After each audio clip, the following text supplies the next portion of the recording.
Prezadas irmãs, louvado seja nosso Senhor Jesus Cristo.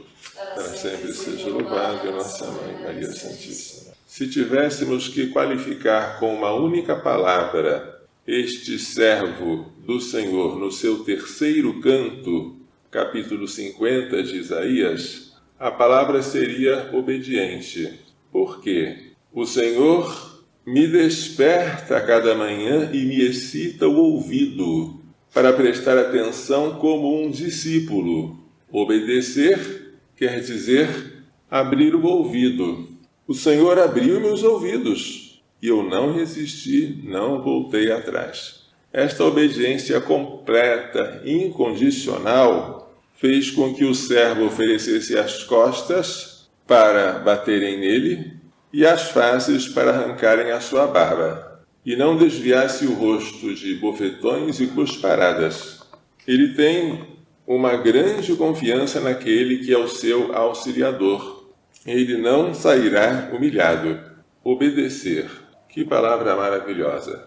Obedecer a Deus, que é o Senhor. Obedecer na terra àqueles que Deus nos deu por superiores. Foi assim que ele salvou o mundo. Aqui ainda está pouco explorado este tema, mas no quarto canto do servo do Senhor, no capítulo 53, nós veremos com detalhes como Jesus se fez obediente até a morte.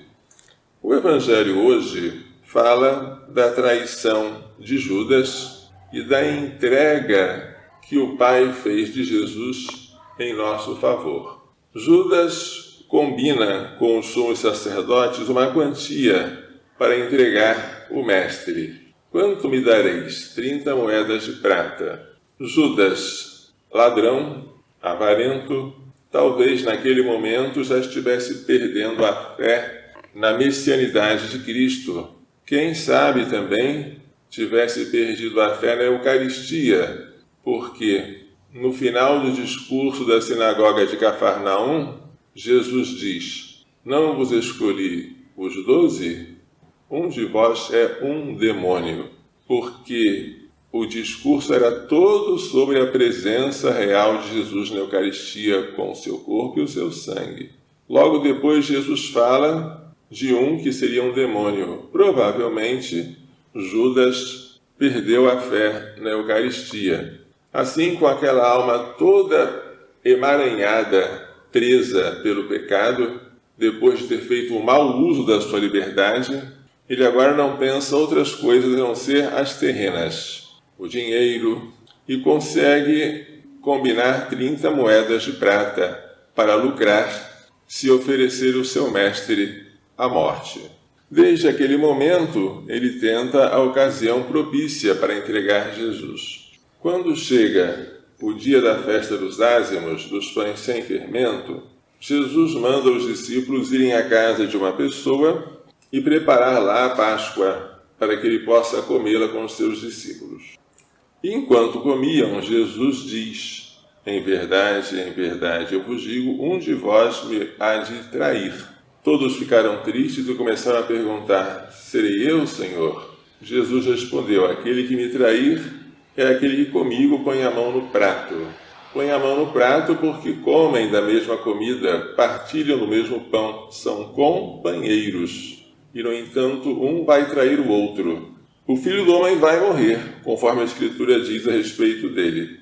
Mas ai daquele que trair o Filho do Homem. Seria melhor que nunca tivesse nascido. Judas agiu voluntariamente ao trair Jesus.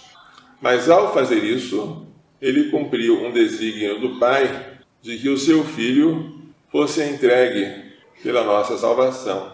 Até os ímpios, quando pecam, entram no plano de Deus de salvar o mundo. Mas ainda que você possa dizer: esse pecado foi um mal que veio para bem, você nunca pode dizer que o pecado foi um bem. Pecado é sempre pecado e é horrível. Você pode dizer que aqueles que crucificaram Jesus trouxeram para nós a salvação pela morte dele, mas o pecado de crucificar é um pecado horrível. Os efeitos bons de um ato mau não justificam o ato mau. Tanto assim que Judas terá um castigo tão grande que melhor seria que ele nunca tivesse nascido. Qual é o castigo que é tão grande assim que seria preferível nunca ter nascido? Dom Terra, bispo auxiliar de Brasília, explica assim: somente um castigo eterno. Esta frase indica que o inferno, que é eterno, foi o destino escolhido para Judas. Judas pergunta: Mestre, serei eu? Jesus lhe respondeu: tu o dizes. Isto é um exemplo para nós. É perigoso brincar com a liberdade. A liberdade é um dom, mas a liberdade bem educada é uma conquista. Se cada dia nós cedemos um pouquinho, nos acostumamos com pequenos desvios da vontade de Deus, quando menos esperamos, estamos abismados com a grandiosidade do nosso pecado. E esse pasmo fez com que Judas se desesperasse, não pedisse misericórdia, mas se suicidasse. Vamos pedir a Maria Santíssima que ela tome conta da nossa liberdade, para que por exercícios diários de oração, de vigilância, nós queiramos sempre aquilo que Deus quer, como fez Jesus com a vontade do seu Pai. Louvado seja nosso Senhor Jesus Cristo. Para sempre seja louvado, e nossa Mãe Maria Santíssima.